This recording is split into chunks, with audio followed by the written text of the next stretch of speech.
A grande questão é, qual é a verdadeira função do like numa frase? A gente vai desvendar isso. E o melhor, com uma dica que é fundamental. Uma dica que vai impedir qualquer confusão daqui pra frente.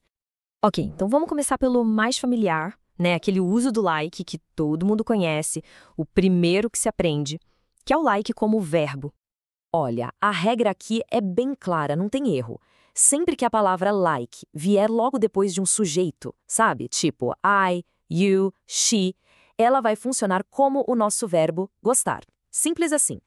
Vamos ver um exemplo para ficar bem claro. I like chocolate.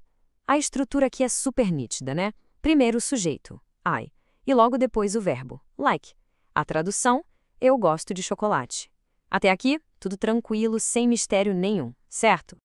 E agora, atenção para um detalhe que é, nossa, crucial para não cometer um erro bem comum.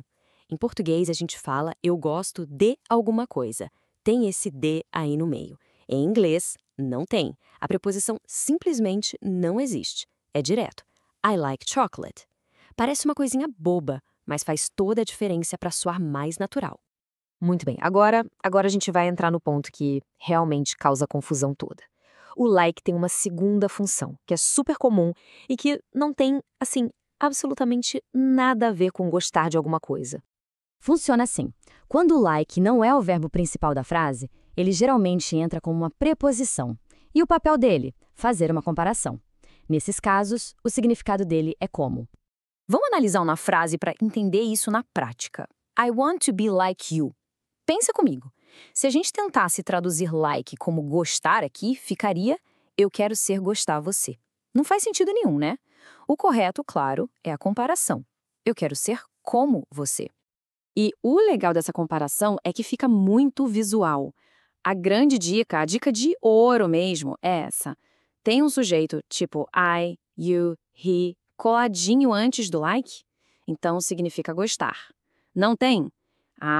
Aí a chance é enorme de significar como. Essa é a chave para resolver o enigma. E a história não para por aí, não. Vamos avançar só mais um pouquinho, porque o like também é uma peça fundamental em várias expressões do dia a dia. E nessas expressões, ele ajuda a criar um terceiro significado, o de parecer. Basicamente, a gente está falando de duas expressões principais. A primeira é look like, que tem a ver com a aparência, com aquilo que a gente vê. A segunda é sound like, que, como o nome já diz, tem a ver com o que a gente ouve. Pode ser a voz de alguém, uma música ou até uma ideia que soa familiar. Por exemplo, se alguém diz "You look like your father", a expressão look like está apontando para uma semelhança física, visual. A tradução é bem direta. Você se parece com seu pai. Agora, olha a diferença.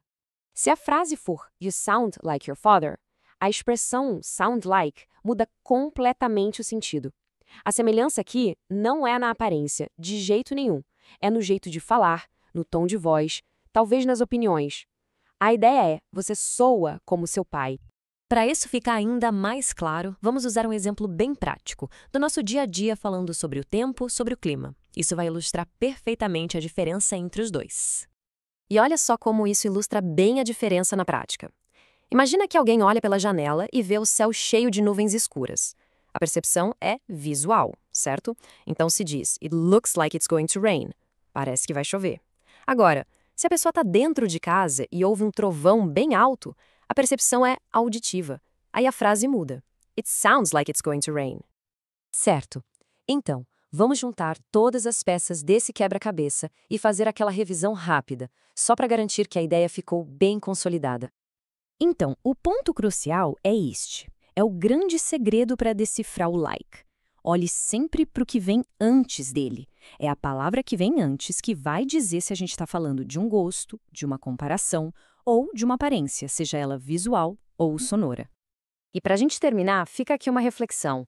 Que outra palavra em inglês também tem essa capacidade de mudar de função de um jeito tão radical, dependendo do contexto? Pensar sobre isso é um ótimo exercício para aprofundar ainda mais a percepção sobre como o idioma funciona.